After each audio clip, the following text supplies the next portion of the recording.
Clara Mercer pressed her three sisters against the frozen wall of the saloon, her arms spread wide like a shield made of flesh and bone. Her breath came out in white clouds. Her heart slammed against her ribs. Behind her, 13-year-old Molly was crying so hard she couldn't breathe. $500 for the lot, a man shouted from the crowd. Their own uncle had dragged them through a blizzard to sell them. Like horses, like cattle, like they were nothing. Then the saloon doors exploded open, and everything changed. If you want to see how four frozen sisters became a legend, subscribe to my channel, watch until the end, and comment which city you're watching from. Let me see how far this story travels. Chap time. The wind had been howling for 3 days straight when Vernon Mercer finally showed his true colors. Clara had known something was wrong the moment he walked into the cabin that morning. His hands were shaking worse than usual. His eyes kept darting to the door like he expected the devil himself to walk through. "Get dressed," he said. "All of you. We're going to town." Ruth looked up from the pot of thin soup she was stirring. "In this weather, Uncle Vernon, there's 2 feet of snow out there." "Did I ask for your opinion, girl?" Clara stepped between them. She always stepped between them. That was her job now ever since Mama died 6 months ago and Papa followed her into the ground 2 weeks later. "What's in town that can't wait?" Clara asked, keeping her voice steady. Vernon wouldn't look at her. "Business." "What kind of business?" He grabbed her arm, then his fingers digging in hard enough to bruise. "The kind that ain't none of your concern. Now get your sisters ready, or I'll drag you out in your nightclothes." Clara looked at his face, at the sweat beading on his forehead despite the cold, at the way his jaw kept twitching. She knew. In that moment, standing in the cabin her father had built with his own hands, Clara Mercer knew exactly what her uncle was planning to do. "Girls," she said quietly, "get dressed." Ruth opened her mouth to argue, but something in Clara's eyes stopped her. Hannah was already pulling Molly away from the fire, wrapping the child in every blanket they owned. "Clara." Molly's voice was small, frightened. "Where are we going?" Clara knelt down and took her baby sister's face in her hands. Molly looked so much like Mama it hurt to breathe sometimes. "I don't know, sweetheart, but whatever happens, you stay close to me. You understand?" Molly nodded, tears already forming in her big brown eyes. The wagon ride to Bridger's Crossing took 4 hours in the blizzard. 4 hours of freezing wind cutting through their thin coats. 4 hours of Vernon drinking from a flask and muttering to himself. 4 hours of Clara holding Molly against her chest, trying to keep the child warm with body heat she didn't have to spare. By the time they reached the Dusty Boot Saloon, Clara couldn't feel her fingers anymore. Vernon pulled the wagon to a stop and jumped down without helping them. "Inside, now!" Ruth grabbed Clara's arm. "We can't go in there. That's a saloon. Mama would—" "Mama's dead," Vernon snapped. "And you'll go where I tell you." He shoved Ruth toward the door. Clara caught her before she fell. "Don't," Clara whispered to Ruth. "Don't give him a reason." They walked into the saloon together, the 4 Mercer sisters. Clara in front, Ruth at her right shoulder, Hannah clutching the back of Clara's coat, and Molly pressed between them all, trying to make herself as small as possible. The smell hit Clara first. Tobacco, whiskey, unwashed men. The room was packed despite the storm miners and drifters crowding around a pot-bellied stove in the center. Every eye in the room turned to look at them. Clara had never felt so naked in her life. "Vernon!" A voice boomed from the back of the room. "You actually showed up. Thought the snow might have given you an excuse." A man pushed through the crowd. He was tall, well-dressed in a black coat that looked too expensive for this frontier town. His smile didn't reach his eyes. "Mr. Devlin," Vernon's voice cracked. "I brought them, just like I promised." "So I see." The man called Devlin walked a slow circle around the sisters. Clara felt his gaze on her like something unclean. 4 of them. And you said the oldest is 24. 24, 21, 18, and 13. The little one's young, not much market for that. She's included in the lot. Take her or leave her. Clara's blood turned to ice. "Uncle Vernon, what is this?" Vernon finally looked at her. There was no guilt in his eyes, no shame, just the hollow desperation of a man who had already sold his soul. "I lost the farm, Clara, 3 weeks ago. Lost it to Devlin in a poker game." He laughed a broken sound. "Your daddy's farm. Gone. But Devlin here, he's a reasonable man. He says if I give him something of equal value, we can call it even." "Something of equal value." Ruth's voice was rising. "We're your family. You're 4 mouths I can't feed." Vernon's voice hardened. "You think I wanted this? You think I wanted to spend 6 months watching you eat my food and burn my wood? Your father was a fool, Clara. He left nothing but debt and daughters." Molly started crying. Hannah tried to muffle the sound against her shoulder, but it echoed through the suddenly quiet saloon. Devlin clapped his hands together. "Gentlemen, we have a rare opportunity today. 4 sisters sold as a lot. I'm starting the bidding at $200. "No." Clara stepped in front of her sisters. "You can't do this. This isn't legal." "Legal." Devlin laughed. "Miss Mercer, there's no law out here. No sheriff, no judge. There's just business." He raised his voice. 200 pull. Do I hear 200? 200. A miner shouted. 250. 300 for the redhead alone. Ruth flinched, like she'd been struck. Clara's mind was racing. There had to be a way out. There had to be something she could do. She had a small knife in her boot, the one Papa had given her for her 16th birthday. If she could get to it, $350 for all 4. 400. The bids kept climbing. Clara watched the men in the crowd, watched them lick their lips and elbow each other, and laugh like this was entertainment, like her sisters were entertainment. 500. Devlin called out. "Current bid is $500. Come now, gentlemen. These are quality goods. Young, healthy. The oldest one has a fire in her eyes that would warm any man's bed." Clara's hand moved toward her boot. 800. Someone shouted. 800. That's more like it. Do I hear? The saloon doors exploded inward. The sound was like a gunshot cutting through the noise of the auction. Snow and wind rushed into the room, and in the doorway stood a figure that made Clara's breath catch in her throat. He was massive, taller than any man in the room, with shoulders that seemed to fill the entire doorframe. He wore a black coat covered in snow and a black hat pulled low over his face. But Clara could see the scar, a jagged white line running from his cheekbone to his jaw, disappearing into a dark beard. The room went dead silent. "What the hell is this?" The man's voice was low, rough, like gravel scraping against stone. Devlin recovered first, pasting that empty smile back on his face. "Mr. Hollister, what an unexpected pleasure. I didn't think you left your mountain in winter." The man called Hollister walked into the room. He moved like a predator, slow and deliberate, his eyes scanning the crowd. Men stepped out of his way without being asked. "I asked a question, Devlin. Just a small business transaction. Nothing that concerns 4 women standing on a table like livestock." Hollister's voice dropped even lower. "That concerns me. Now, Hollister, these girls are property of their uncle. He's well within his rights." "Rights." Hollister turned to look at Vernon, who had gone pale as the snow outside.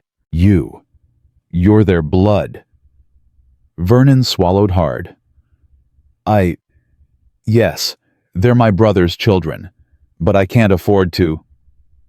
"So you sell them?" "It's just business, Mr. Hollister. I owe Devlin money, and—" Hollister moved so fast, Clara barely saw it. One moment he was standing 6 feet from Vernon. The next, his hand was wrapped around Vernon's throat, lifting the smaller man off his feet. "You owe money."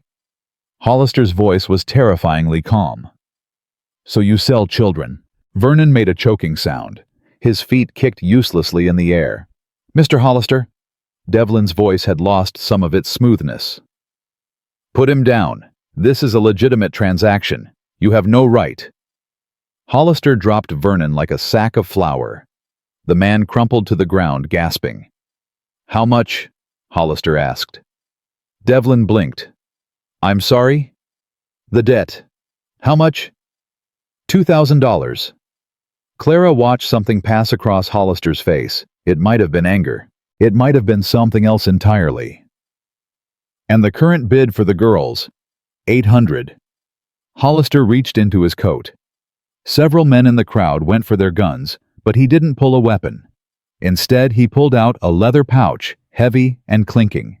He threw it at Devlin's feet. $3,000 in gold dust. That covers the debt and then some. His eyes swept the room, landing on each man who had made a bid. The auction is over. Devlin picked up the pouch, weighing it in his hand. His smile had turned into something ugly. That's generous, Mr. Hollister. Very generous. But I'm afraid I can't accept. Can't. Won't. Devlin's voice hardened. These girls were promised to certain business associates of mine. Men who paid in advance for quality merchandise. You understand? Clara felt her stomach drop. She knew what that meant. She knew exactly what kind of business associates a man like Devlin would have. You're a trafficker. Hollister's voice was flat. I'm a businessman. You're a dead man walking. The tension in the room spiked. Clara saw hands moving toward holsters, saw the fear in men's eyes warring with greed and self-preservation. Devlin laughed, but it was forced. You're one man, Hollister. I have 20 men in this room who work for me. You really think you can? I think you should ask those 20 men how many of them are willing to die today. Hollister hadn't moved, hadn't raised his voice, but something in his stillness was more terrifying than any threat. I think you should ask them if they've heard the stories about what happened at Willow Creek, about what happened to the men who thought they could take what was mine. Silence. Clara watched the hired guns in the crowd exchange glances, watched them do the math in their heads, watched them one by one take their hands away from their weapons. Smart choice, Hollister said. He turned to Clara, and for the first time she saw his eyes clearly. They were gray. Gray like storm clouds. Gray like the ashes of something that had burned too hot and too long. You're the oldest. Clara lifted her chin. I am. Can you walk? I've been walking my whole life. Something flickered in those gray eyes. It might have been approval. It might have been recognition. Then get your sisters. We're leaving. Ruth stepped forward, her red hair wild from the wind, her eyes blazing with anger and fear. We're not going anywhere with you. We don't even know who you are. Ruth. Clara's voice was sharp. No, we just escaped one cage, Clara. I'm not walking into another. Hollister looked at Ruth for a long moment. You're right. You don't know me. You don't know if I'm any better than the men who wanted to buy you. He glanced at the door at the storm still raging outside. But I know what's waiting for you if you stay here. Devlin's associates will be here by morning, and I know what happens to women in their care. How do you know that? Clara asked. Hollister's jaw tightened. Because 12 years ago they took someone from me too. The words hung in the air, heavy with pain that Clara recognized. It was the same pain she saw in the mirror every morning. The pain of losing everything. She made her decision. Molly, Hannah, stay close to me. She looked at Ruth. We're going with him. Clara. We're going with him, Ruth, because right now he's the only chance we have. Ruth's jaw clenched, but she nodded. Clara turned to Hollister. Our things. They're still in the wagon. We'll get them. They walked toward the door, the four sisters and the scarred stranger. The crowd parted like water around a stone. At the threshold, Devlin called out, This isn't over, Hollister. Those girls were promised. My associates don't take kindly to broken promises. Hollister stopped. He didn't turn around. Tell your associates that the Mercer sisters are under my protection now. Tell them if they come anywhere near Stonewall Ranch, they won't be going home. Is that a threat? No. Hollister stepped out into the snow. It's a promise. The cold hit Clara like a wall. The blizzard had only gotten worse while they were inside, the wind howling so loud she could barely hear herself think. Hollister led them to a massive black wagon hitched to 4 equally massive horses. The animals were stamping and snorting, clearly agitated by the storm. "Get in the back. There are blankets." Clara helped Molly climb in first, then Hannah. Ruth hung back, still watching Hollister with suspicious eyes. "Why?" Ruth demanded. "Why would you spend $3,000 on 4 women you've never met?" Hollister was checking the horses' harnesses, not looking at her. "Get in the wagon." That's not an answer. No. He finally turned to face her. "It's not. And you're not getting one. Not tonight. Maybe not ever." He gestured to the wagon. "Now get in before you freeze to death, and my $3,000 goes to waste." Ruth's eyes narrowed, but she climbed in. Clara was the last. She paused at the edge of the wagon, looking back at the saloon. Through the frost-covered windows, she could see Devlin watching them. "He's not going to let this go," she said quietly. Hollister climbed onto the driver's seat. "No, he's not."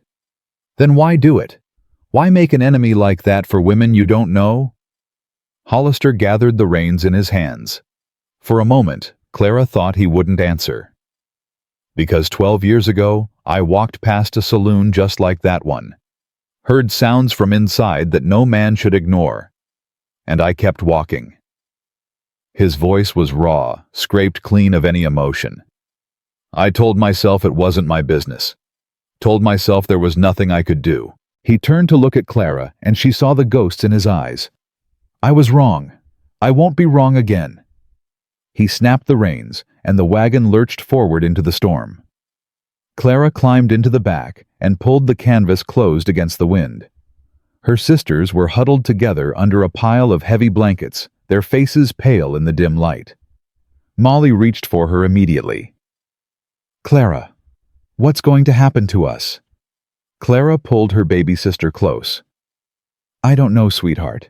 Is that man going to hurt us?" "No." Clara said it with more certainty than she felt. "No, I don't think he is." "How do you know?"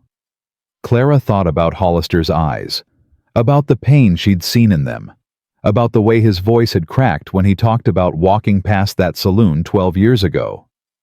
"Because hurt people recognize each other," she said softly. "And that man has been hurt worse than any of us." The wagon rocked and swayed through the darkness, carrying them toward a future Clara couldn't imagine. Behind them, Bridger's Crossing disappeared into the snow. But Clara knew Devlin was right about one thing. This wasn't over. It was just beginning. 3 hours into the journey, Molly's coughing started. At first, Clara thought it was just the cold. The wagon was warmer than being outside, but it was still freezing, their breath forming clouds in the air even under the blankets. But the coughing got worse, deeper, wetter. "Clara!" Hannah's voice was tight with fear. "She's burning up!" Clara pressed her hand to Molly's forehead. Her baby sister's skin was hot as a coal slick with sweat despite the cold.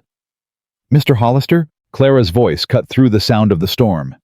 "Mr. Hollister, stop the wagon!" The wagon slowed, then stopped. A moment later, the canvas parted and Hollister's scarred face appeared covered in snow. "What is it?" "My sister. She's sick. Fever cough. She needs a doctor." Hollister pulled himself into the wagon, ducking his massive frame under the canvas. He moved toward Molly, and Ruth immediately stepped in front of her. "Don't touch her. Move, girl. I said don't." "Ruth." Clara's voice was sharp. "Move." Ruth hesitated, then stepped aside. Hollister knelt beside Molly, pressing his hand to her forehead, then her neck. He put his ear close to her chest, listening to her breathing. "Pneumonia," he said. "Or close to it. We have to go back, find a doctor. There's no doctor in Bridger's Crossing. Nearest one is in Laramie, 2 days' ride in good weather." He looked at the canvas at the storm still raging outside. "In this, we'd never make it." Clara felt panic rising in her chest. "Then what do we do?" Hollister was quiet for a moment. "The ranch is 3 more hours. I have medicine there, supplies." 3 hours? She might not last 3 hours. She'll last. Hollister's voice was hard, certain. I'll make sure she lasts. He moved back toward the front of the wagon, but Clara grabbed his arm. How? How can you possibly? Hollister looked at her hand on his arm, then at her face. Something in his expression shifted. Because I've buried one child already, he said quietly. I won't bury another. He pulled free and disappeared back into the storm. The wagon started moving again, faster now. Recklessly fast for the conditions, the wheels sliding on ice, the horses straining against the wind. Clara held Molly against her chest, counting her sister's labored breaths. Stay with me, she whispered. Please, Molly, please stay with me. Ruth moved closer, wrapping her arms around both of them.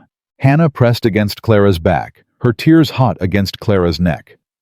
The four Mercer sisters huddled together in the darkness, hurtling through a blizzard toward the home of a stranger.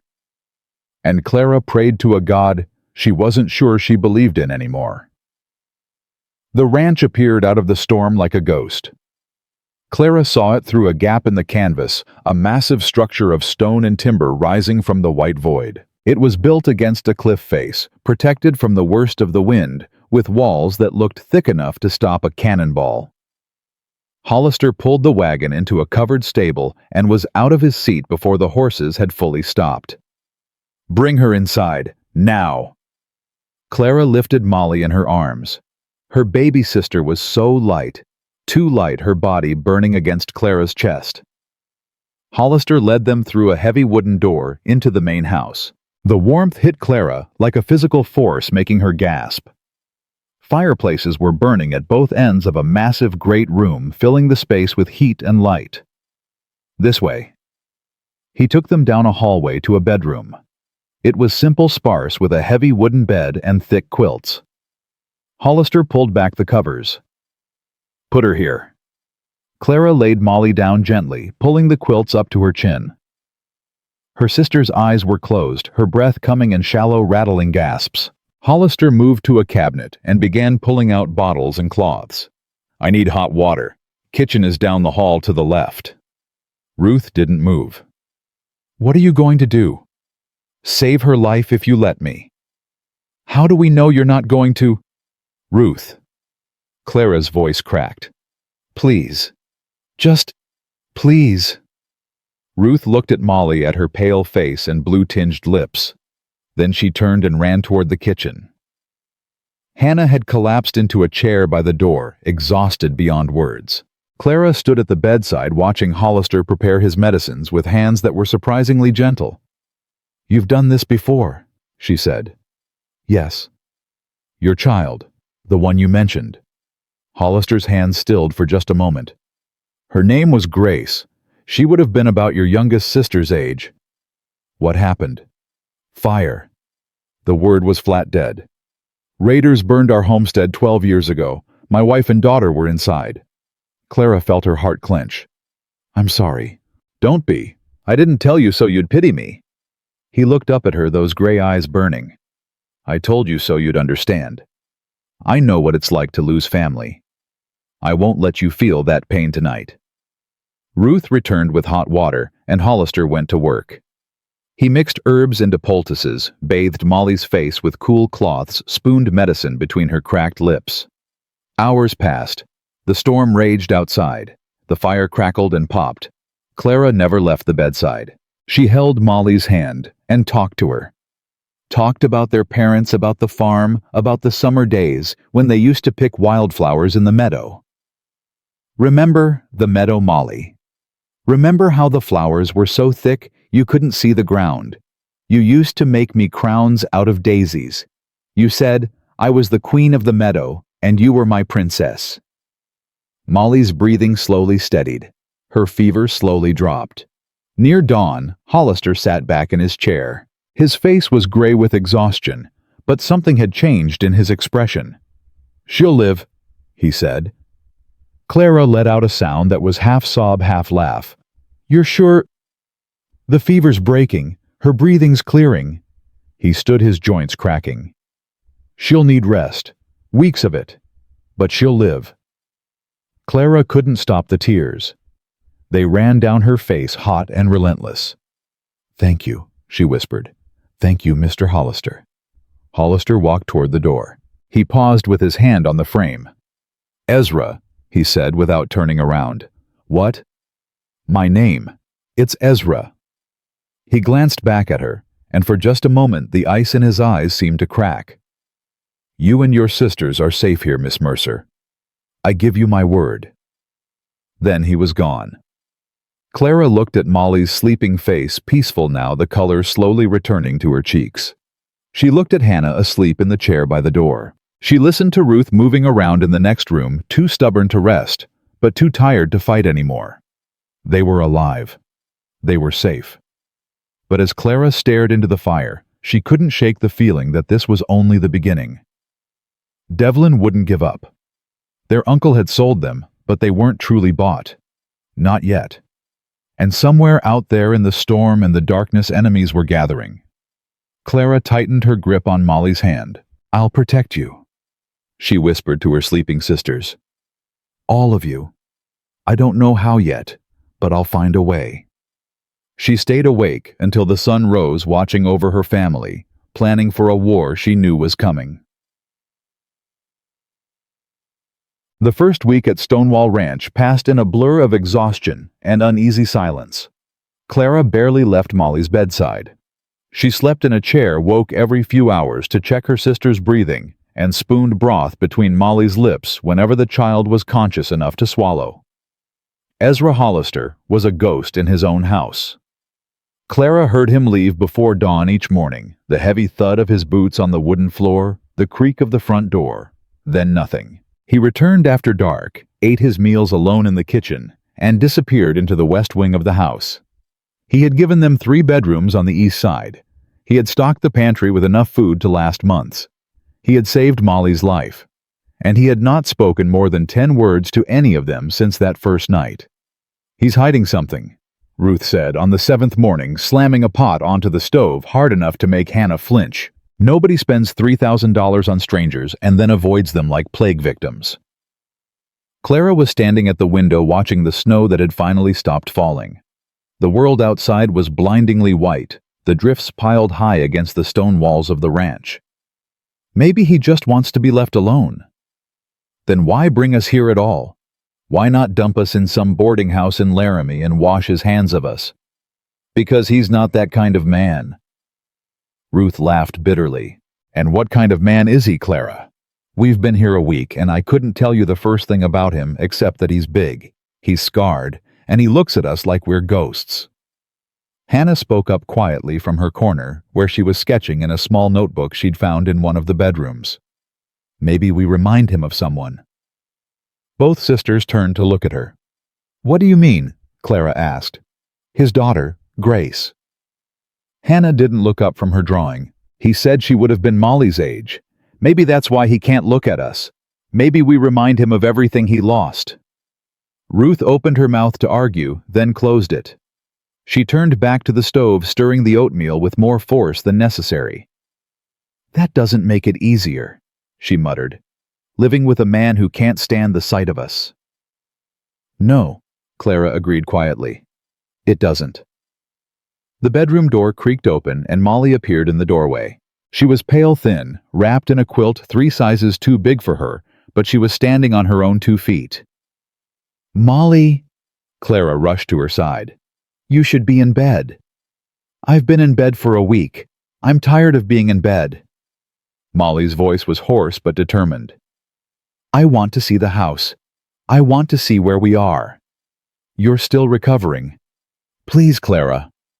Molly looked up at her with those big brown eyes, the same eyes their mother had. "I need to move. I need to feel like I'm alive." Clara felt her resistance crumble. She always crumbled when Molly looked at her like that. "Fine, but slowly, and you sit down the moment you feel tired." Molly nodded eagerly, already shuffling toward the great room. The main house was larger than Clara had realized during that frantic first night. The great room alone was bigger than their entire cabin back home, with massive stone fireplaces at both ends and heavy wooden beams crossing the ceiling. The furniture was simple but well-made, clearly built to last. But it was cold. Not temperature cold, the fires kept the house warm enough. It was the kind of cold that came from emptiness. There were no pictures on the walls, no curtains on the windows, no rugs on the floors. No signs that anyone had ever lived here except for the basic necessities of survival. "It's like a prison," Ruth murmured, echoing Clara's thoughts. "It's like a tomb," Hannah corrected softly. Molly had wandered ahead, her curiosity overcoming her weakness. She stopped in front of a closed door at the far end of the great room. "What's in here?" Clara caught up to her. "Molly, don't. Mr. Hollister said to stay out of the West Wing." "This isn't the West Wing. The West Wing is down that hallway," Molly pointed. "This is just a door." But Molly had already turned the handle. The door swung open to reveal a small room barely larger than a closet. But what was inside made Clara's breath catch in her throat. It was a shrine. A small table against the wall held two photographs in simple wooden frames. One showed a young woman with dark hair and kind eyes holding a baby wrapped in white cloth.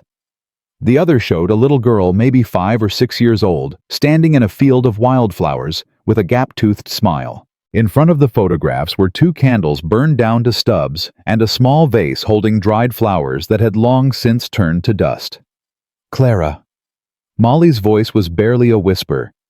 "Is that his family?" Clara couldn't speak.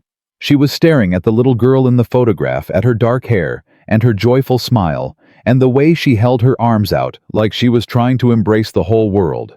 She would have been Molly's age. "What are you doing?" The voice came from behind them, low and dangerous. Clara spun around to find Ezra Hollister standing in the doorway of the great room, snow still clinging to his coat. His gray eyes blazing with something that looked like rage but felt like pain. "I told you to stay out of the West Wing." "This isn't the West Wing," Molly said, her voice small. "I'm sorry, Mr. Hollister. I didn't know." "Now you know." He strode across the room, his boots heavy on the wooden floor. "Get out, all of you!" Ruth stepped forward, her temper flaring. "Don't you talk to her like that. She's just a child. She didn't mean any harm." Ezra's eyes snapped to Ruth, and something in his expression made her take a step back despite herself. "I said, get out." Clara moved between them, pulling Molly behind her. "We're sorry, Mr. Hollister. It won't happen again." She guided her sisters toward the hallway, but something made her stop. Something made her turn back. Ezra was standing in the doorway of the small room, his back to them, his shoulders rigid. One of his hands was resting on the doorframe, and Clara could see his fingers trembling. "Her name was Grace," Clara said quietly. Ezra didn't move. "Hannah told us. You mentioned her that first night when you were saving Molly." Clara took a breath. "She was beautiful. They both were." "Don't." The word was barely audible. "I lost my parents 6 months ago. Both of them within 2 weeks of each other. I know it's not the same. I know nothing could be the same as losing a child. But I know what it's like to have your whole world torn away." Clara's voice cracked. "I know what it's like to keep moving even when you want to stop. Even when stopping feels like the only thing that makes sense." Ezra turned his head slightly. Not enough to look at her, but enough for Clara to see the tear tracking down his scarred cheek. "We didn't mean to intrude," Clara said softly. "And I meant what I said before. Thank you. For saving Molly. For saving all of us." She turned and walked away, gathering her sisters and shepherding them down the hallway to their rooms. Behind her, she heard the soft click of the shrine door closing. That night, Clara couldn't sleep. She lay in bed staring at the ceiling, listening to the wind howl outside the windows. Molly was breathing peacefully in the bed beside her, her fever finally broken her strength, slowly returning. But Clara's mind wouldn't stop racing. They couldn't stay here forever. Ezra Hollister had saved them, but he hadn't wanted them. That much was clear. He was a man drowning in his own grief, and 4 strange women in his house were just reminders of everything he had lost. But where else could they go? They had no money, no family, no friends. Winter had the territory locked in its grip, And even if they could leave, Devlin's men were out there somewhere waiting. Clara slipped out of bed and padded down the hallway to the kitchen. Maybe warm milk would help her sleep. It had worked when she was a child, when her mother would hold her and stroke her hair and tell her that everything would be all right. She stopped short when she reached the kitchen. Ezra was sitting at the table, a bottle of whiskey in front of him, a glass in his hand. He looked up when she entered, and for a moment, they just stared at each other. "Couldn't sleep," Clara said finally. "Me neither." She hesitated, then moved to the stove. "I was going to heat some milk. Would you like some?" Ezra looked at his whiskey glass, then he pushed it away. "Yeah, I would." Clara found a pot and poured milk into it, setting it over the still warm coals of the stove. The silence stretched between them, but it wasn't as uncomfortable as she expected. "I'm sorry about today," she said, keeping her eyes on the pot. "Molly didn't mean any harm. She's curious. She always has been. Our father used to say she was born asking questions." "She reminds me of Grace." Clara turned to look at him. Ezra was staring at the table, his jaw tight. Grace was like that, curious about everything. Couldn't keep her out of anything. A ghost of a smile crossed his face. "Martha used to say she was going to turn my hair gray before I was 40. "Martha was your wife?" "Yeah." He was quiet for a moment. "We met in Missouri before the war. I was nobody, just a farmhand working her father's land. But she saw something in me. Don't know what." He laughed softly. "She was the brave one. She was the one who said we should come west, build something new, something that belonged to us." Clara poured the warm milk into 2 cups and brought them to the table. She sat down across from him, wrapping her hands around the warmth. "What happened, if you don't mind me asking?" "Raiders." The word was flat. Comancheros, most likely. They hit homesteads along the river, taking what they wanted, burning what they didn't. His hands tightened around his cup. "I was out checking the herd. I saw the smoke from 3 miles away. Rode as fast as I could, but by the time I got there..." He stopped. His jaw worked silently. "You don't have to," Clara said quietly. "No, I want to."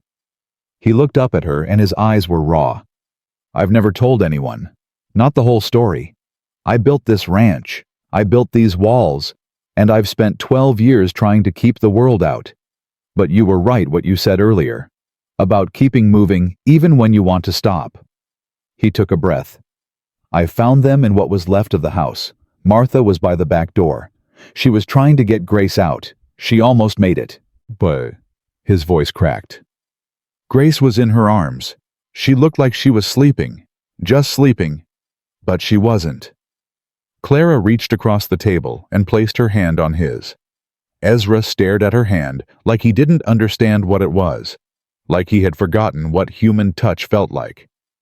"I buried them on the hill behind the house. I can see their graves from my bedroom window." He laughed bitterly. "Some people would say that's morbid, but it's the only way I can sleep. Knowing they're close, knowing I can still watch over them." "It's not morbid," Clara said softly. "It's love." Ezra looked at her. Really looked at her for the first time since they'd arrived. "Why aren't you afraid of me?" he asked. "Your sisters are. I see it in their eyes. The red one thinks I'm a monster. The quiet one thinks I'm a tragedy. The little one thinks I'm a mystery to be solved. But you..." He shook his head. "You look at me like you understand." "Because I do." Clara held his gaze. "Grief changes people. It makes you hard when you used to be soft. It makes you push away the things you need most because needing things hurts too much. I watched it happen to my father after my mother died. I felt it happen to me." "Your father..." "He gave up. After Mama passed, he just stopped fighting, stopped eating, stopped caring. He lasted 2 weeks." Clara's voice was steady, but her eyes were bright. "I was angry at him for a long time, for leaving us, for choosing death over us. But now I think I understand. When you lose someone you love that much, a part of you dies with them." He just couldn't figure out how to keep living with that dead part inside him. And you, how do you keep living with it? Clara looked at her cup. My sisters. They need me. As long as they need me, I have to keep going. I don't get to stop.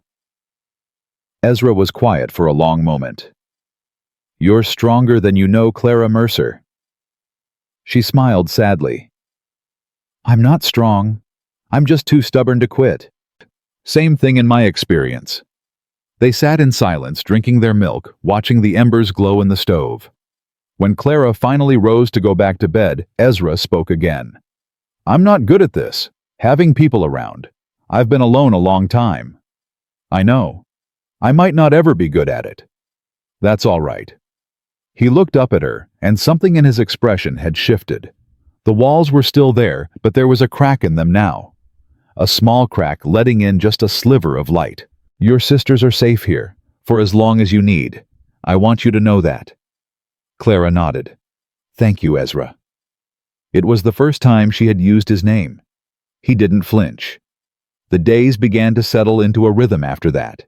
Ezra was still gone most of the day tending to the ranch and the cattle, but he started eating dinner with them. He sat at the head of the long oak table, and the sisters sat along the sides, and they ate together like something that might, if you squinted, look almost like a family. He didn't talk much, but he listened. Ruth complained about the lack of horses she could ride. Ezra told her there were 30 horses in the stable, and she could take her pick as long as she didn't get herself killed. Ruth was in the stable by dawn the next morning. Hannah asked if she could have some paper and charcoal to draw with. Ezra produced a stack of blank ledger pages and a box of drawing supplies from somewhere in the house. Hannah filled the pages with sketches of the ranch, the mountains, the horses. She started drawing portraits of her sisters. She even drew one of Ezra, though she hid it when he walked by. Molly asked questions, endless questions, about the ranch, about the territory, about the war, about everything. Ezra answered them with gruff patience, his explanations brief but thorough. And Clara watched it all, feeling something warm bloom in her chest that she hadn't felt since her parents died.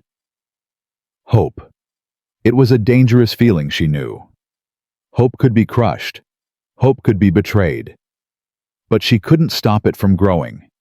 Couldn't stop herself from imagining a future where they stayed here, where they built something new on the ashes of everything they had lost.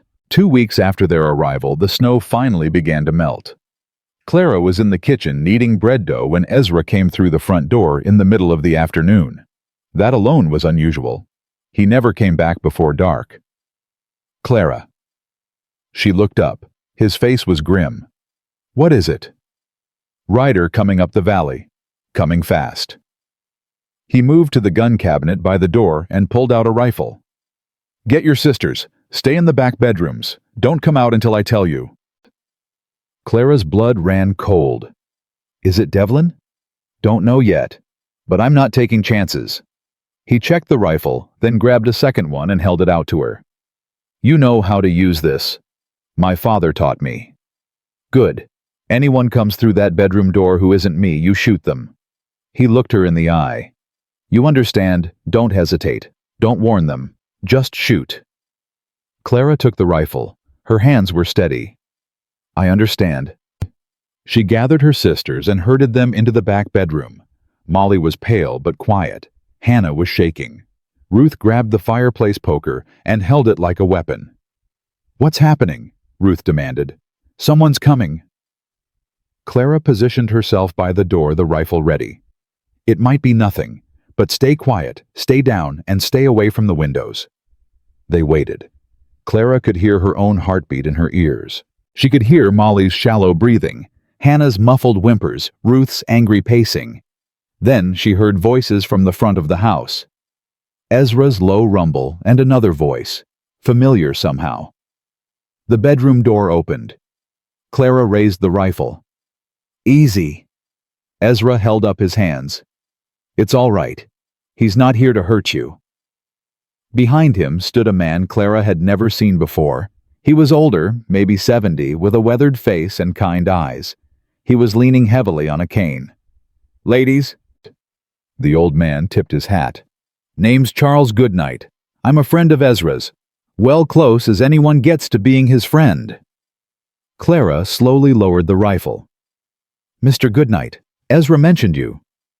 "Did he now?" Goodnight shot Ezra an amused look. "Didn't know you talked about me, Hollister." "Don't flatter yourself." Ezra moved into the room. Goodnight came with news. "You need to hear it." Ruth stepped forward. "What kind of news?" Goodnight's expression grew serious. "The kind that means trouble, miss. Devlin's been busy since you left Bridger's Crossing. He's been sending telegrams up and down the territory, putting out word that 4 women were stolen from him, claiming he's the victim." "That's a lie," Clara said sharply. "I know that. You know that. But Devlin's got money, and money talks loud out here." Goodnight shook his head. "He's offering a reward. $500 for information on your whereabouts. 1,000 for anyone who brings you back to him." $1,000. Hannah's voice was faint. "That's enough to make a lot of men do ugly things." Goodnight looked at Ezra. "It's only a matter of time before someone talks, before someone remembers seeing you at that auction, before they figure out where you took them." "Let them come," Ezra said flatly. "I'll be waiting." "That's what I was afraid you'd say." Goodnight sighed. "Ezra, you're one man. Devlin's got money to hire an army. You can't fight them all. Watch me. I'm not going to watch you die for stubbornness." Goodnight turned to Clara. "Miss Mercer, I have a proposal. I have contacts in California. Good people. I can arrange passage for you and your sisters. New names, new lives. Devlin would never find you." Clara felt her sister's eyes on her, felt the weight of the decision pressing down. She looked at Ezra. His face was unreadable, but she saw his hands tighten on the rifle. "No," Clara said. Goodnight blinked. "No. We're not running." Clara straightened her spine. "We've been running our whole lives. Running from poverty, running from our uncle, running from men who think they can buy and sell us like cattle. I'm done running. Miss Mercer, with all due respect." "Mr. Goodnight, with all due respect, you don't know what it's like." Clara's voice was hard. "You don't know what it's like to have no home, no family, no place in the world that belongs to you. Ezra gave us that. This ranch, these walls. This is the first place I felt safe since my parents died. I'm not giving that up. You could die here. Then I'll die standing up." Clara looked at her sisters. "What about you? Do you want to run?" Ruth's jaw was set. "I'm not running from anyone." Hannah was pale, but she shook her head. "I'm tired of being afraid. I want to fight." Molly looked up at Clara with those big brown eyes. "You said we stay together, no matter what." Clara turned back to Goodnight. "There's your answer."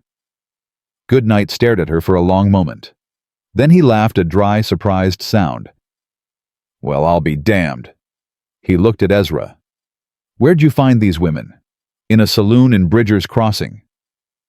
Ezra's voice was quiet, but there was something new in it, something that sounded almost like pride. "Devlin was trying to sell them. I disagreed." "You disagreed with Marcus Devlin and lived to tell about it." Goodnight shook his head. "You always were crazy, Hollister." "Probably." Goodnight sighed and leaned on his cane. "All right. If you're determined to make a stand, at least let me help you prepare. I've got men I can send. Supplies, weapons. This ranch is defensible, but only if you're ready." "We'll be ready," Clara said. Goodnight looked at her with new respect. "I believe you will be, Miss Mercer. I believe you will be." After Goodnight left, Ezra found Clara standing on the porch watching the sun set over the mountains. The sky was painted in shades of orange and purple, and the melting snow sparkled like diamonds. "You didn't have to do that," he said quietly. "Yes, I did. You could have taken his offer, gone to California, been safe." Clara turned to look at him. "Safe isn't the same as free. Safe isn't the same as home." Ezra was quiet for a moment. This isn't your home. I bought you from your uncle same as Devlin tried to do. You don't owe me anything. You're wrong.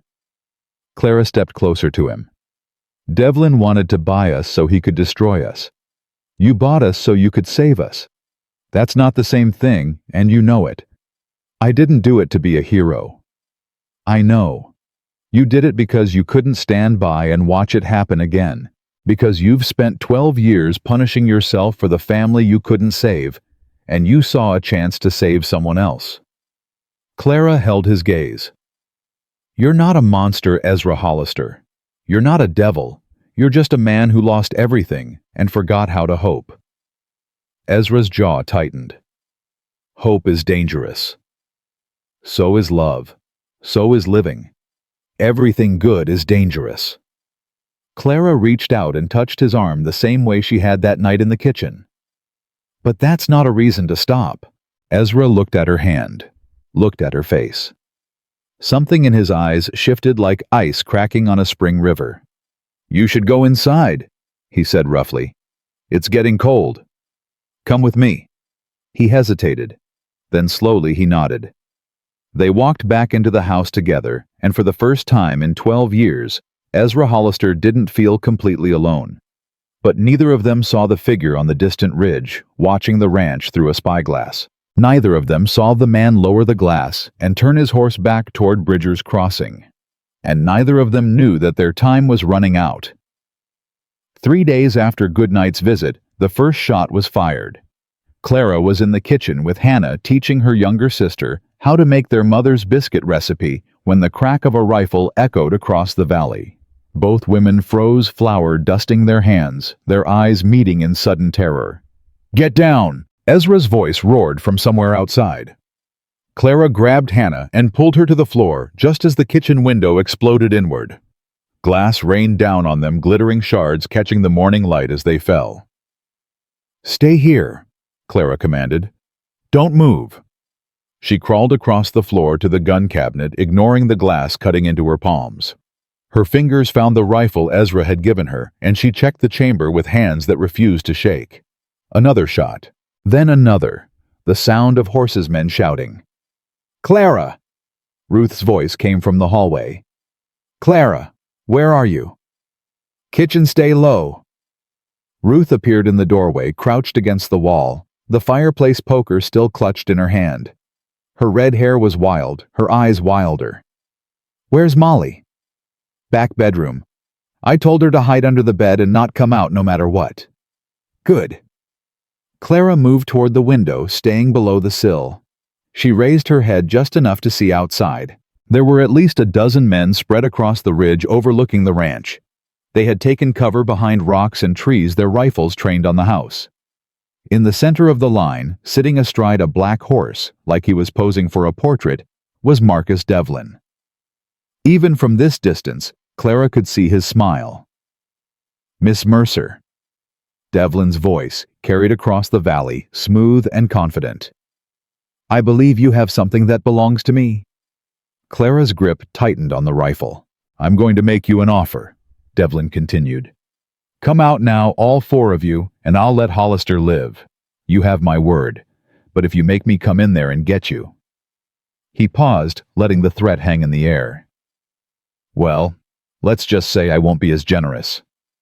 Don't listen to him. Ezra's voice came from behind her. Clara turned to find him crouched by the back door, blood running from a cut on his forehead, a rifle in each hand. He's lying. The moment you step outside, he'll kill me anyway. He can't afford to let me live, not after I humiliated him in front of the whole territory. I know. Clara turned back to the window. I wasn't planning to surrender. Ezra moved to her side, keeping low. You ever shot a man before? No. It's not like shooting targets. They move. They scream. They bleed. He looked at her, his gray eyes hard. Can you do it? Clara thought about Molly hiding under a bed, terrified. She thought about Hannah trembling on the kitchen floor. She thought about Ruth, brave and stubborn, clutching a fireplace poker like it could stop a bullet. She thought about her mother's face and her father's hands, and the home she would never see again. Yes, she said. I can do it. Good. Ezra handed her a box of ammunition. Conserve your shots. Make every one count. We don't have enough bullets to waste. He moved to the other window, taking position. Clara could see his hands were steady, his breathing calm. This wasn't his first fight. Probably wasn't even his 10th. Hollister, Devlin called out. I'm losing patience. Send out the women or we're coming in. Ezra raised his rifle and fired. One of Devlin's men screamed and tumbled from his horse, clutching his shoulder. The others scattered, diving for better cover. There's your answer, Devlin, Ezra shouted. Come and get them yourself if you've got the stomach for it. For a moment there was silence. Then Devlin laughed, a cold sound that made Clara's skin crawl. Have it your way, Hollister. Boys, burn them out. Clara saw the torches being lit, saw the men begin to advance using the terrain for cover, working their way closer to the house. They're going to set fire to the ranch, she said. They're going to try. Ezra fired again, and another man went down. Ruth, get up here. I need you at the east window. Ruth scrambled into position, the poker forgotten, a pistol now in her hand. Clara didn't ask where she'd found it. You ever shot one of those? Ezra asked. First time for everything. Ruth's voice was hard, angry. Good. Anger was better than fear. Aim for the chest, biggest target. Don't try to be fancy. The next hour was chaos. Clara lost track of how many times she fired, how many times she ducked as bullets splintered the wood around her. Her ears were ringing, her shoulder aching from the rifle's kick, her throat raw from the smoke that was starting to fill the air. They had set fire to the stable. Clara could hear the horses screaming, could see the flames licking at the sky through the shattered windows.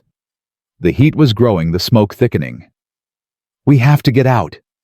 Hannah was coughing, tears streaming down her face. We can't stay here. If we go outside, they'll pick us off. Ezra fired twice more. We hold position. Ezra, she's right. Clara grabbed his arm. The smoke will kill us before the bullets do. A section of the roof collapsed behind them, showering sparks. Molly's scream came from the back of the house, high and terrified. Ezra's face changed. The cold calculation melted away, replaced by something Clara had only seen once before, the night he saved Molly's life. The root cellar, he said. There's a tunnel. I built it years ago. Emergency exit. Where does it lead? Comes out behind the cliff face about 100 yards from the house. They won't see you if you stay low. What about you? Ezra was already moving toward the back of the house. I'll hold them off. Give you time to get clear. Clara grabbed his arm again, harder this time. No. We all go, or none of us go. Clara, I meant what I said to Goodnight. We're done running. If we leave you here to die, what was any of this for? Her eyes burned, and not just from the smoke. You saved us, Ezra. Let us save you. Ezra stared at her. The fire was spreading, the heat growing unbearable. They had seconds to decide. The tunnel's narrow, he said finally. I'll have to go last. Cover the retreat. Fine. Ruth, get Hannah and Molly. We're moving. They ran through the burning house, the flames licking at their heels. Clara could barely see through the smoke, barely breathe. She kept one hand on the wall, following Ezra's voice as he guided them through the chaos. The root cellar was at the back of the house, hidden beneath a heavy wooden door. Ezra hauled it open, revealing a dark passage that sloped downward into the earth. Go, now. Don't stop until you reach the end. Ruth went first, pulling Molly behind her. Hannah followed, her sobs echoing in the darkness. Clara paused at the entrance, looking back at Ezra. You better be right behind me. I will be. Promise me. Ezra's jaw tightened. For a moment, Clara thought he wouldn't answer. I promise, he said roughly. Now go. Clara descended into the darkness. The tunnel was narrow and low, forcing them to crouch as they moved. The air was cool and damp, a blessed relief from the smoke and heat above. Clara could hear Molly crying ahead of her, could hear Ruth's voice murmuring reassurances. Behind her, she heard Ezra enter the tunnel, heard him pull the door shut. Then the sound of gunfire muffled by the earth and shouts of anger and surprise. "Keep moving!" Ezra's voice echoed from behind. "Don't stop!" They ran. Clara's lungs burned. Her legs ached. She couldn't see anything, could only follow the sounds of her sisters ahead of her, and trust that the tunnel would end. It did. A wooden door blocked their path, secured with a heavy iron bar. Ruth threw her weight against it, and it swung open into the pale winter light.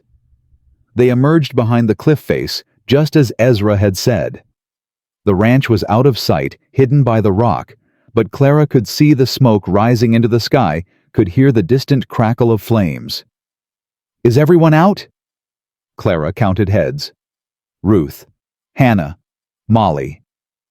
"Where's Ezra?" The tunnel was dark behind them, silent. "Ezra!" Clara shouted into the darkness. "Ezra!" "Nothing. We have to go back," Clara said. "We have to—" A figure emerged from the tunnel, staggering, one arm pressed against his side. Ezra Hollister collapsed onto the frozen ground at Clara's feet. "Ezra!" Clara dropped to her knees beside him. Oh, God, you're hurt." "Flesh wound." His voice was strained, his face gray. "One of them got lucky. I'm fine." "You're not fine. You're bleeding everywhere." "I've had worse." He tried to push himself up, failed. "We have to move. They'll figure out we're gone. They'll come looking." "You can't walk like this." "Then I'll crawl." Ruth appeared at Clara's side. "There are horses. I can see them about 200 yards down the slope. Must have belonged to one of Devlin's men." "How many?" "3, maybe 4. "That's enough." Clara looked at Hannah. "Can you help me get him up?" Together, they hauled Ezra to his feet.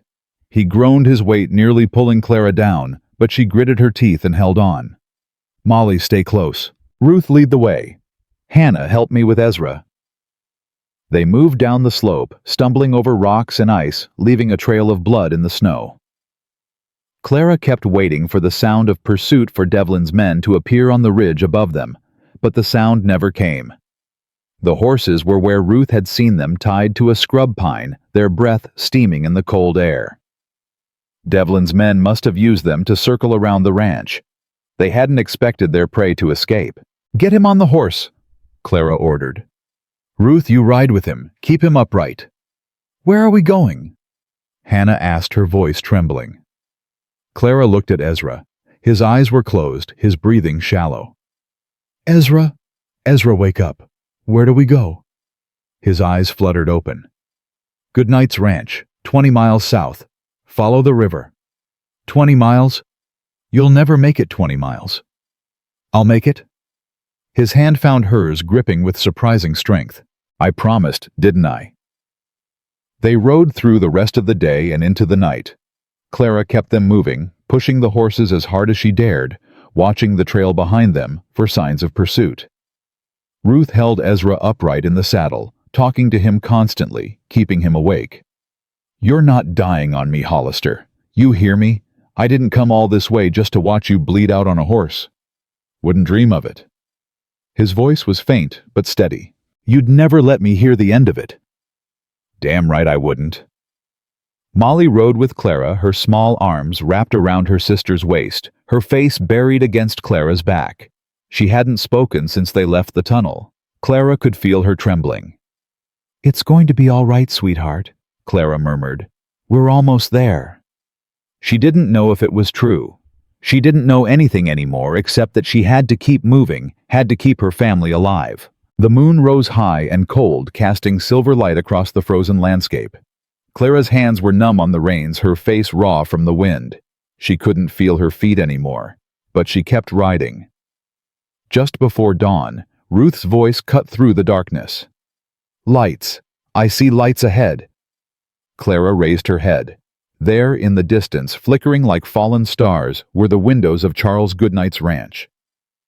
"We made it," Clara breathed. "Hannah, do you see? We made it."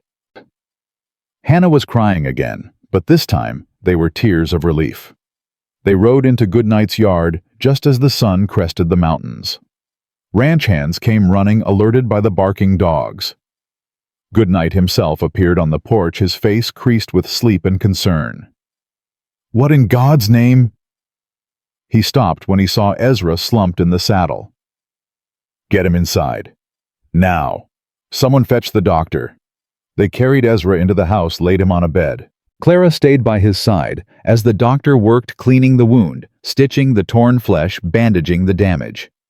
"He's lucky," the doctor said when he was done. "Bullet went clean through. Missed anything vital. He'll need rest, but he'll live." Clara felt something break loose in her chest. She couldn't speak, could only nod. Goodnight appeared in the doorway. "Your sisters are in the guest rooms. They're safe, fed, warm." He looked at Ezra, then at Clara. "You want to tell me what happened?" "Devlin." Clara's voice was hoarse. "He came with 12 men. Maybe more. He burned the ranch." Goodnight's face hardened. "Stonewall. He burned Stonewall Ranch. To the ground." Goodnight was silent for a long moment. When he spoke again, his voice was cold as the winter wind. "Then we have a war." "Mr. Goodnight, I don't want—" "This isn't about what you want anymore, Miss Mercer. This is about what's right." Goodnight straightened, and despite his age, despite his cane, he looked like a man who had fought battles before and won them. "Devlin has been a plague on this territory for too long. Trafficking women, destroying anyone who stands against him. Good men have looked the other way because they were afraid." He shook his head. "I'm done being afraid." "What are you going to do?" "I'm going to call in every favor I'm owed, every man who owes me money, every rancher who's ever needed my help. We're going to ride on Bridger's Crossing, and we're going to end Marcus Devlin once and for all." Clara looked at Ezra, unconscious on the bed, his face pale against the white pillows. She thought about the shrine in his house, the photographs of Martha and Grace, now ash and memory. She thought about Molly's screams, Hannah's tears, Ruth's fierce determination. She thought about everything they had lost and everything they had gained. "I want to be there," she said, "when you confront Devlin. I want to see his face." Goodnight studied her for a long moment. "It's going to be dangerous. I know. You could die. I've been dying since the moment my uncle dragged us into that saloon." Clara lifted her chin. "I'd rather die fighting than live running." Goodnight smiled a grim expression that held respect and something like admiration. "You remind me of someone, Miss Mercer." "Who, me, about 40 years ago." He nodded slowly. "All right. When we ride, you ride with us. But you follow my orders. No arguments." "Agreed." Goodnight turned to leave, then paused. "Get some rest. We move in 3 days." He closed the door behind him. Clara sat in the chair beside Ezra's bed, watching his chest rise and fall. The doctor had given him something for the pain, and he was deep in sleep, his face more peaceful than she had ever seen it. She reached out and took his hand. "You kept your promise," she whispered. "Now I'm going to keep mine. I'm going to finish this, Ezra. For you, for Martha and Grace, for all of us." His fingers tightened around hers just for a moment. Clara bowed her head and let the tears come. Outside the window, the sun was rising over the mountains, painting the sky in shades of gold and crimson. A new day was beginning, and with it, a new battle. Ezra woke on the second day, his eyes snapping open like a man surfacing from deep water. Clara was dozing in the chair beside his bed when she heard him move. She jerked awake, her hand instinctively reaching for him. "Easy," she said. "You're safe. We're at Goodnight's ranch." Ezra tried to sit up and immediately grimaced, his hand going to his bandaged side. "The girls, where are—" "They're fine, all of them. Ruth's been driving Goodnight's stable hands crazy, asking about his horses. Hannah found some paper and hasn't stopped drawing since we arrived. Molly's been reading every book in Goodnight's library." Clara smiled despite her exhaustion. "They're safe, Ezra. You got us out." He sank back against the pillows, his jaw tight. The ranch. Clara hesitated. Gone. Devlin burned everything. Something flickered across Ezra's face. Pain, but not the physical kind. The shrine, he said quietly. Martha and Grace's pictures. Clara felt her heart crack. In all the chaos, she hadn't thought about that. Hadn't thought about what else had been lost in those flames. "I'm sorry," she whispered. "I'm so sorry, Ezra." He was quiet for a long moment, staring at the ceiling. When he spoke again, his voice was rough. "I spent 12 years building that place. Every stone, every beam. I built it to keep the world out, to keep myself locked away with my grief." He closed his eyes. "Maybe it's fitting that it's gone. Maybe it's time to stop hiding. Ezra, good night's planning something. I can tell." He opened his eyes, meeting hers. "What is it?" "He's gathering men. Ranchers, cattle drivers, anyone who's ever had trouble with Devlin. They're planning to ride on Bridger's Crossing in 3 days. "And you?" "I'm going with them." Ezra's expression hardened. "No. It's not your decision. Clara, these are dangerous men. Devlin won't go down without a fight. People are going to die. I know that." Clara stood up, her exhaustion giving way to something fiercer. "I also know that Devlin won't stop. Not until he gets what he wants, or until someone stops him permanently. I won't spend the rest of my life looking over my shoulder, Ezra. I won't raise my sisters in fear. You could get killed. So could you. So could any of us." She moved to the window, looking out at the snow-covered mountains. "When my uncle dragged us into that saloon, I thought my life was over. I thought we were all going to disappear into some nightmare, and no one would ever know or care. Then you walked through those doors, and everything changed." She turned back to face him. "You gave us a chance, Ezra. A real chance. But a chance isn't enough anymore. We need an ending. We need to know that when this is over, we can start again without Devlin's shadow hanging over us." Her voice softened. "Let me fight for that. Let me fight for us." Ezra stared at her for a long moment. Something shifted in his gray eyes, something Clara couldn't quite name. "You're the most stubborn woman I've ever met," he said finally. "I learned from the best." A ghost of a smile crossed his face. "If I can't stop you, I'm going with you. You can barely sit up. I've got 3 days. I'll be ready." He pushed himself upright, ignoring the pain that flashed across his features. "I'm not letting you face Devlin without me, not after everything." Clara wanted to argue, wanted to tell him he was being foolish, that he needed rest, that he could die if he pushed himself too hard. But she looked at his face, at the determination burning in his eyes, and she understood. This wasn't just about her anymore. This was about both of them. "Fine," she said. "But you follow the doctor's orders until we ride. And if you collapse in the middle of a gunfight, I'm leaving you there." "Fair enough." The door burst open, and Molly came running in, her face bright with relief. "You're awake!"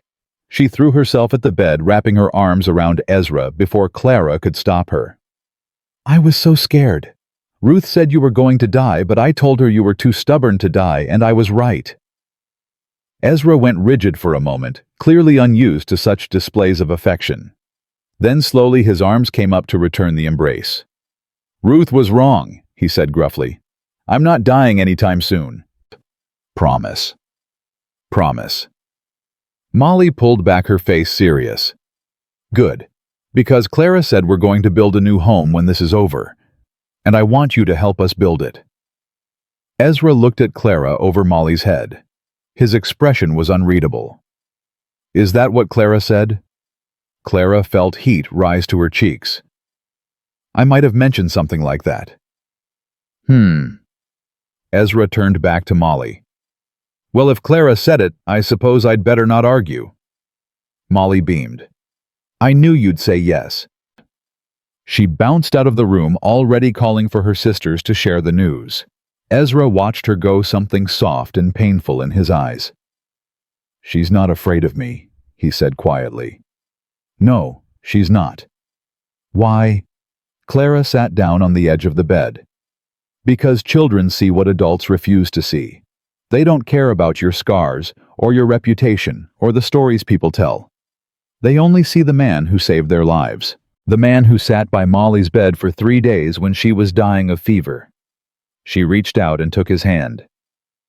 The man who could have stayed safe on his mountain but chose to fight for strangers instead.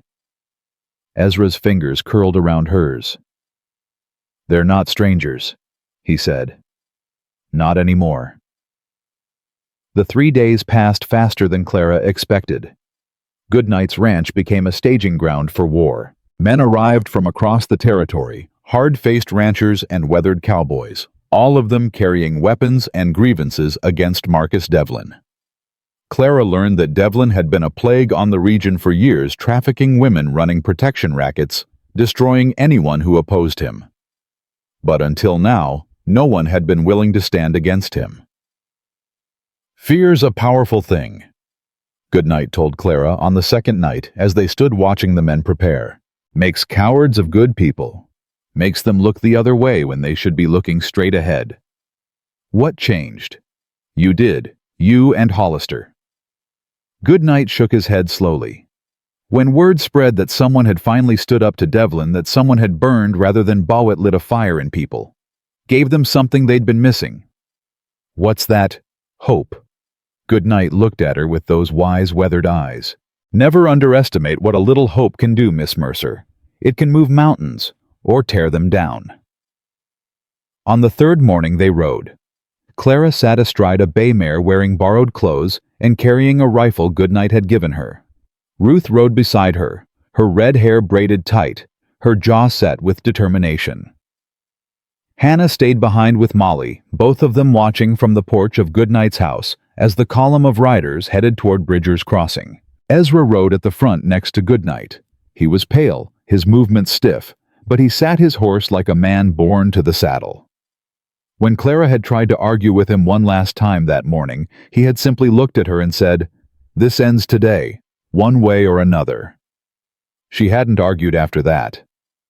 They reached Bridger's Crossing just before noon.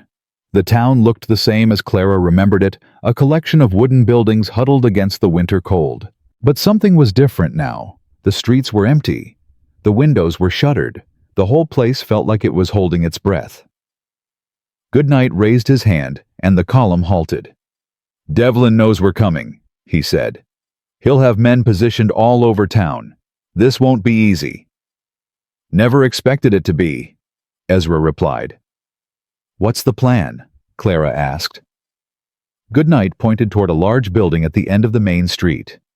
"The Red Lantern. That's Devlin's headquarters. If we take that, we take him. And if he doesn't want to be taken, then we make him." Goodnight's voice was cold. "I'm done asking nicely." They dismounted and spread out, moving through the town in small groups. Clara stayed close to Ezra, her rifle ready, her heart pounding against her ribs. The first shot came from a rooftop to their left. Clara dove behind a water trough, the bullet kicking up dirt where she had been standing. Ezra returned fire, and she heard a body hit the ground. "Keep moving!" Goodnight shouted. The battle for Bridger's Crossing had begun. Clara lost track of time, lost track of how many times she fired, how many times she ducked, how many times she watched men fall on both sides. The air was thick with smoke and the smell of gunpowder. Her ears rang with the constant crack of rifles. But she kept moving, kept fighting, kept pushing toward the Red Lantern. They reached the building just as the sun began to set. Devlin's remaining men had barricaded themselves inside, firing from the windows. Goodnight's forces surrounded the building, but every attempt to breach the doors was driven back. "We need to draw them out," Ezra said, crouched behind an overturned wagon with Clara. "As long as they're in there, we can't touch them without losing half our men." "How do we draw them out?" Ezra was quiet for a moment. Then he looked at Clara, and she saw something in his eyes that made her blood run cold. "They want you," he said. "You and your sisters. That's what this has always been about." "Ezra, no. If they think they can get to you, they'll come out. They won't be able to resist. You're asking me to use myself as bait. I'm asking you to trust me. He gripped her arm. I won't let anything happen to you. I swear it. Clara stared at him. Every instinct screamed at her to refuse to find another way. But she looked at the barricaded building, at the men still dying around her, and she knew there was no other way. What do I do? Walk out into the street. Make sure they see you. When they come out, we'll be ready. Clara took a deep breath. Her hands were shaking. If this goes wrong, it won't. But if it does, she met his eyes. Take care of my sisters. Promise me. Ezra's jaw tightened. I promise. But I'm not going to have to. Because you're going to walk out there, and you're going to walk back, and when this is over, we're going to build that home Molly was talking about. You mean that? I mean it. His voice was rough with emotion. Now go, before I change my mind. Clara stood up. She stepped out from behind the wagon into the middle of the street. The gunfire faltered, then stopped. She could feel eyes on her from every direction.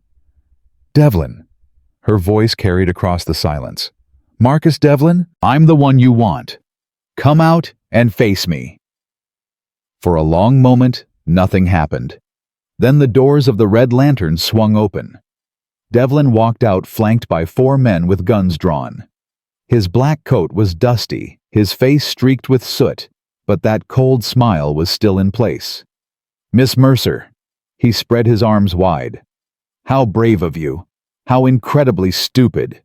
Let it end here, Devlin. Just you and me. No more killing. Devlin laughed. You think you can bargain with me? You think your life is worth anything? He stepped closer, his men fanning out behind him. You're merchandise, Miss Mercer. Property. And property doesn't make demands. I'm not property. Clara's voice didn't waver. I never was. Big words from a woman standing alone in the street. She's not alone. Ezra stepped out from behind the wagon, his rifle trained on Devlin's chest. Around the street, Goodnight's men emerged from cover surrounding Devlin and his guards. Devlin's smile flickered. Hollister, I should have known. It's over, Devlin. Your men are dead or scattered. Your building is surrounded. You've got nowhere to go. Then I suppose I have nothing to lose. It happened so fast, Clara barely saw it. Devlin's hand moved, pulling a pistol from beneath his coat. He didn't aim at Ezra. He aimed at Clara. The shot rang out. Clara flinched, waiting for the impact. It never came. She opened her eyes to see Ruth standing 10 feet away, a smoking pistol in her hand. Devlin was on his knees, clutching his arm where Ruth's bullet had struck.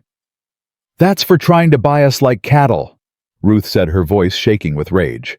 And this is for burning our home. She pulled the trigger again. Devlin fell backward, his eyes wide with shock. He didn't get up.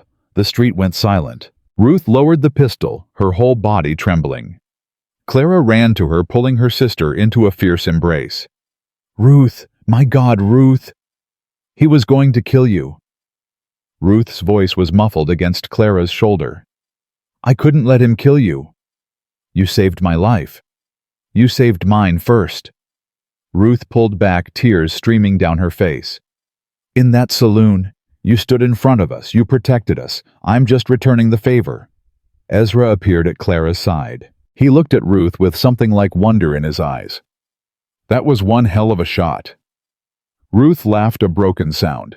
I've been practicing. Around them, Devlin's remaining men were surrendering, dropping their weapons and raising their hands. Goodnight was already organizing the roundup, his voice calm and commanding. It was over. Clara looked at Devlin's body, at the man who had tried to destroy them. She felt no triumph, no joy, just a bone-deep exhaustion and a hollow sense of relief. Is it done? She asked quietly. Ezra put his arm around her shoulders. It's done. They stood together in the fading light, surrounded by the wreckage of battle and the promise of something new. Goodnight found them later as the last of the prisoners were being led away. Miss Mercer, Miss Ruth. He tipped his hat to both of them. I believe this territory owes you a debt of gratitude. We didn't do it for gratitude, Clara said. I know. That's what makes it worth giving. He turned to Ezra. What are you planning to do now, Hollister? Your ranch is gone. You've got nothing left to go back to. Ezra looked at Clara, at Ruth, at the place where Hannah and Molly waited for them at Goodnight's ranch. I've got more than I've had in 12 years, he said quietly. I've got a family. Clara felt tears sting her eyes. Then I suggest you start building, Goodnight said with a smile. Winter's not over yet, but spring will come. It always does. They rode back to Goodnight's ranch in the darkness, the stars cold and bright above them. Clara was exhausted beyond words, but something warm was glowing in her chest. Hope, real hope, for the first time in as long as she could remember. When they arrived, Hannah and Molly came running out to meet them. Molly threw herself at Clara, then at Ruth, then at Ezra, laughing and crying at the same time. You came back, she kept saying. You came back. We promised, Clara said, holding her baby sister tight. We always keep our promises. Later, after the others had gone to bed, Clara found Ezra standing on the porch of Goodnight's house, looking up at the stars. She moved to stand beside him close enough that their shoulders touched. What are you thinking about? She asked. Martha and Grace. His voice was quiet. I spent 12 years trying to forget them, trying to bury them so deep that they couldn't hurt me anymore. But they were never really gone. They were just waiting. Waiting for what? For me to let them go. He turned to look at her, and his eyes were wet. You helped me do that, Clara. You and your sisters. You reminded me what it felt like to have something worth fighting for. Clara reached up and touched his face, tracing the line of his scar with her fingertips. You're not alone anymore, Ezra. You don't have to be. He covered her hand with his own, holding it against his cheek. Neither are you. They stood there together, two broken people made whole by each other, watching the stars wheel overhead. The war was over, but their story was just beginning. Spring came slowly to the Wind River Valley, melting the snow inch by inch, revealing the scarred earth beneath. Clara stood on the ridge where Stonewall Ranch had once stood, looking at the blackened ruins. The stone walls were still standing in places dark and wounded, but the rest was gone. The stable, the kitchen, the shrine where Martha and Grace's photographs had watched over Ezra for 12 years, all of it ash and memory. We could rebuild here, Ezra said, coming to stand beside her. His wound had healed, leaving another scar to add to his collection. The foundation is solid. The well still works. Clara shook her head. No. This place belongs to your past. We need somewhere that belongs to our future. Where? She pointed down into the valley toward a bend in the river where the land was flat and green and full of possibility. There. We build there. Ezra studied the spot for a long moment. That's good land, fertile, protected from the worst of the weather. It's perfect. He turned to look at her, something soft in those gray eyes that had once been so cold. You've been planning this. I've been dreaming it, Clara smiled. Ever since that night in Goodnight's kitchen when you told me about Martha and Grace. I've been dreaming of a place where we could start over. All of us. All of us. You, me, Ruth, Hannah, Molly. She took his hand. A family, Ezra. A real family. Not built on blood or obligation, but on choice, on love. Ezra's fingers tightened around hers. I'm not good at this, Clara. Being part of something. Letting people in. I know. I might fail. I might pull away when things get hard. I might... Ezra. Clara stepped closer to him, placing her free hand on his chest over his heart. I'm not asking you to be perfect. I'm asking you to try. That's all any of us can do. He was quiet for a long moment, staring down at her hand on his chest. When he looked up, his eyes were bright. I'll try, he said roughly. For you. For them. I'll try. They built through the spring and into the summer. Goodnight sent men to help along with lumber and supplies. The ranchers who had ridden against Devlin came too, repaying the debt they felt they owed. Even strangers showed up, drawn by stories of the four sisters and the scarred rancher who had defied a monster. Clara worked alongside the men, hauling boards and hammering nails until her hands blistered and bled. Ruth took charge of the horses, building a stable that would eventually house some of the finest quarter horses in the territory. Hannah designed the house itself, sketching plans on paper until she had something that was both beautiful and practical. And Molly supervised everyone, giving orders with the confidence of a general and the charm of a child who knew exactly how to get what she wanted. Ezra watched it all with wonder in his eyes. "I don't understand," he said to Clara one evening as they sat on the half-finished porch watching the sunset. "These people don't know us. They don't owe us anything. Why are they helping?" "Because that's what community is," Clara replied. "People taking care of each other, lifting each other up when they fall." She leaned against his shoulder. "You spent 12 years alone, Ezra.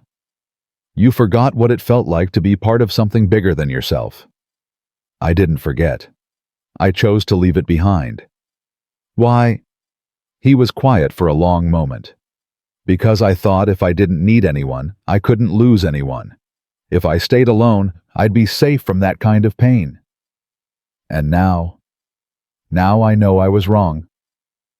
He put his arm around her, pulling her close. "The pain doesn't go away just because you're alone. It just festers, grows, consumes you from the inside." He pressed a kiss to the top of her head. "You saved me from that, Clara. You and your sisters. You reminded me that the only way to survive grief is to keep loving, keep living, keep building. Mama used to say something like that." Clara smiled at the memory. "She used to say that love is like a river. If you try to dam it up, it turns stagnant and poisonous. But if you let it flow, it nourishes everything it touches. Your mother was a wise woman." "She was." Clara's voice caught. "I wish she could have met you. I think she would have liked you. Even with the scars. Especially with the scars.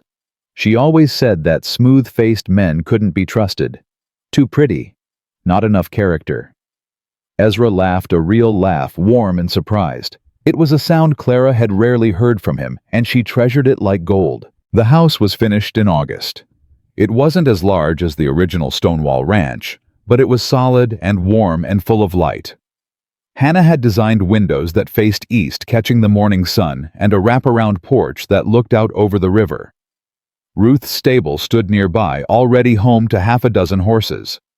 And behind the house, on a small rise overlooking the valley, Ezra had built something else. 2 graves side by side. Empty but marked with simple wooden crosses. "For Martha and Grace," he explained when Clara found him there one morning. "Their bodies are buried behind the old ranch, but I wanted them here too. Close to us. Part of what we're building." Clara stood beside him, looking at the crosses. "Do you think they would approve of all this?" "I think Martha would have loved you," Ezra said quietly. "I think she would have seen herself in you. That same strength, that same stubbornness." He smiled sadly. "And Grace would have adored Molly. They would have been inseparable. I wish I could have known them." "You do know them." Ezra turned to face her. "They're part of me. The best parts. The parts that still believe in love and family and building something that lasts." He took her hands in his. "When I look at you, Clara, I see everything I thought I'd lost. And I see everything I never knew I could have again." Clara felt tears slip down her cheeks. "Ezra, I love you." The words came out rough, broken, like he was speaking a language he had forgotten. "I don't know if I'm saying it right. I don't know if I'm doing it right. But I love you, Clara Mercer. I love your sisters. I love this life we're building together." Clara pulled him close, wrapping her arms around his neck, pressing her forehead against his. "I love you too," she whispered. "I think I've loved you since that night in the saloon when you kicked down the door and changed everything." He kissed her then, gentle and fierce all at once, and Clara felt something click into place inside her chest. something that had been broken for a long, long time.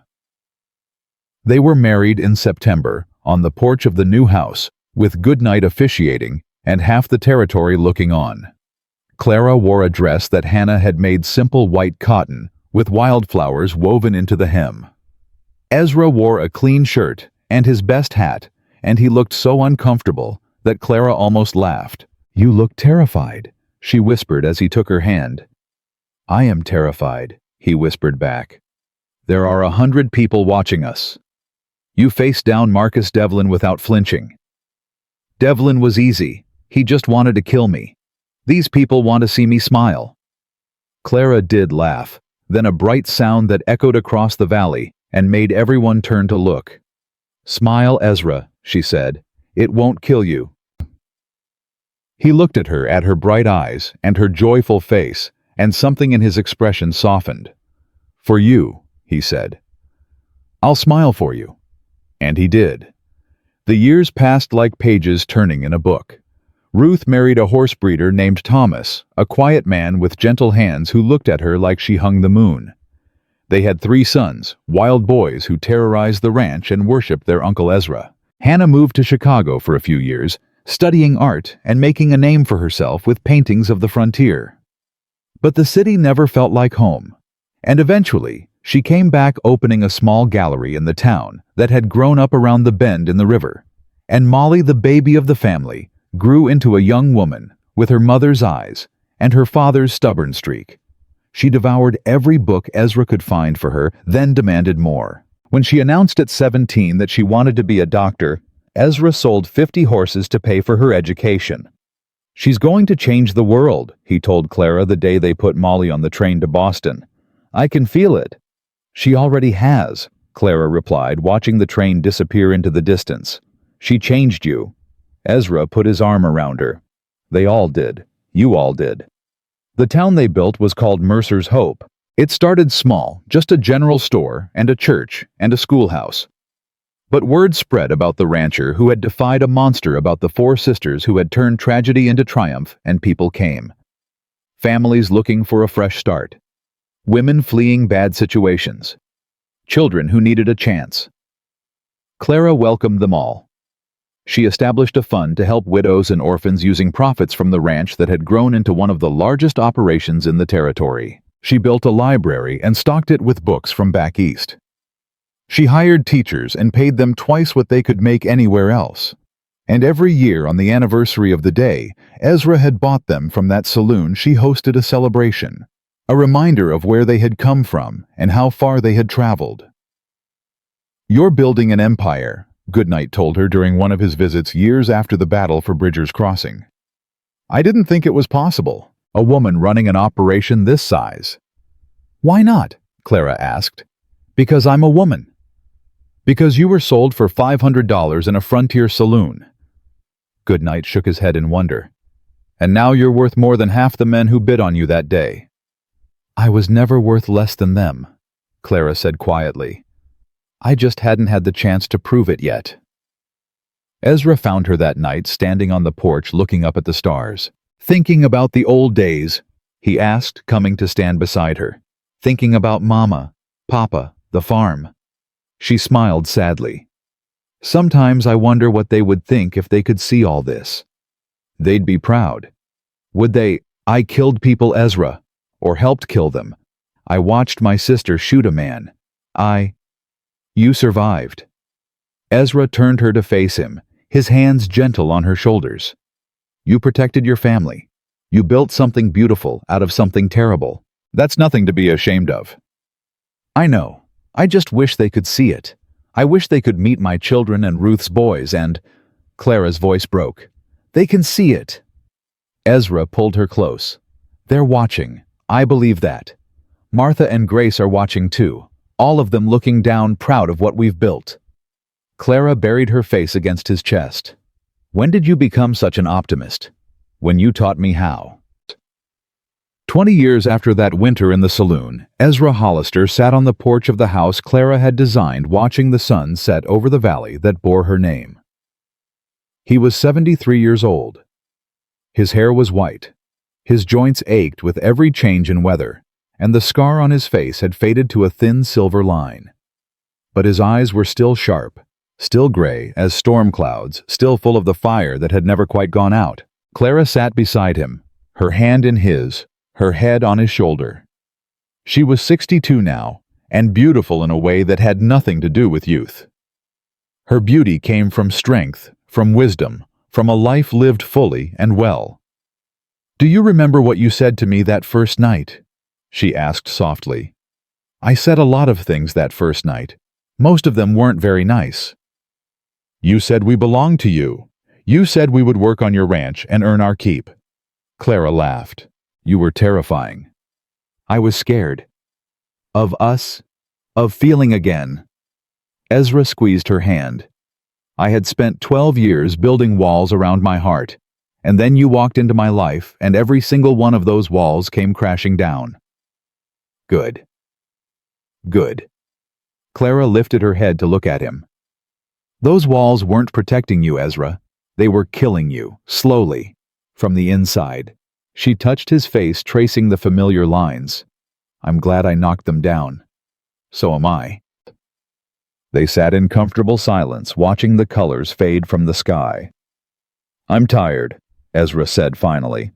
"I think it's almost time." Clara's grip on his hand tightened. "Don't talk like that." "It's true. I can feel it." He turned to look at her, and his eyes were peaceful. "But I'm not afraid anymore. I was afraid for so long. Afraid of loving. Afraid of losing. Afraid of living. You taught me that fear is just the shadow of love, and love is stronger. Ezra, I need you to promise me something." His voice was urgent now. "When I'm gone, keep building, keep loving, keep this family together. That's my legacy, Clara. Not the ranch, not the town. You, Ruth, Hannah, Molly, the children and grandchildren who will come after." Tears were streaming down Clara's face. "I promise. And don't let them forget." He smiled that rare smile that she had fallen in love with all those years ago. "Don't let them forget that family isn't about blood. It's about choice, about showing up, about loving someone enough to fight for them." "They won't forget," Clara whispered. "I won't let them." Ezra nodded slowly. Then he leaned back in his chair, looking up at the first stars appearing in the darkening sky. "She's waiting for me," he said softly. "Martha. I can feel her. Tell her thank you." Clara's voice was breaking. "Tell her thank you for letting me have you." "I will." He closed his eyes.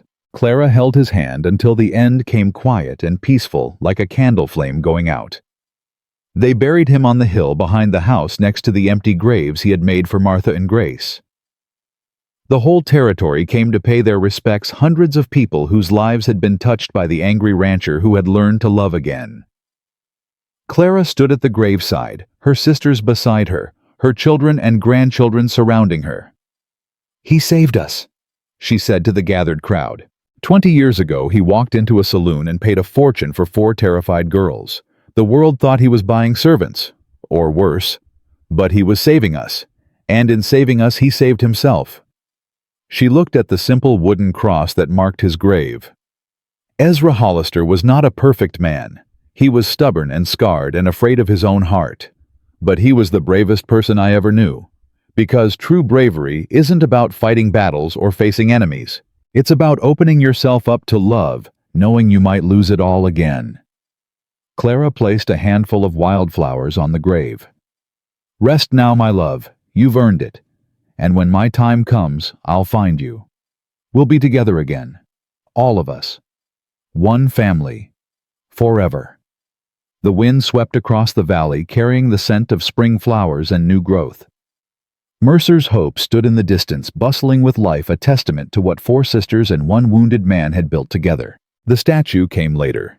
It stood in the town square, bronze and weathered by time, showing a man in a long coat with broad shoulders and a scar on his face.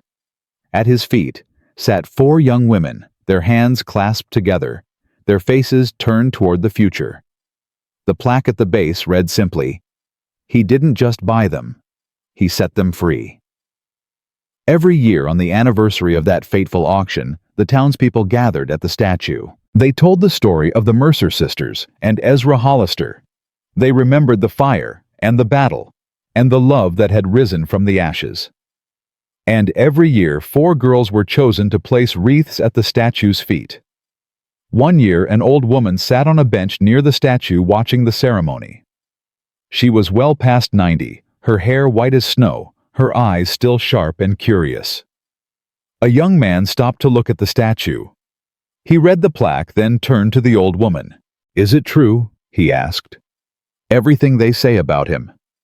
The old woman smiled. It was Molly, the last of the Mercer sisters, the baby who had grown up to become the first female doctor in the territory. "It's true," she said. "Every word." He really paid $5,000 for 4 strangers. He paid $5,000 for a family. Molly's eyes were bright with memories. The best investment he ever made. The young man looked at the statue again, at the scarred face of the man who had become a legend. What was he like, really? Molly was quiet for a moment, remembering the terrifying man who had burst through saloon doors in a blizzard. Remembering the gentle hands that had nursed her through fever. Remembering the gruff voice that had read her bedtime stories and the strong arms that had taught her to ride. "He was afraid," she said finally. "Afraid of loving, afraid of losing.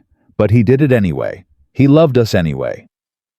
She looked up at the statue, at the bronze face of the man she still called Papa in her heart. And that's what made him a hero, not the fighting, not the strength, the love.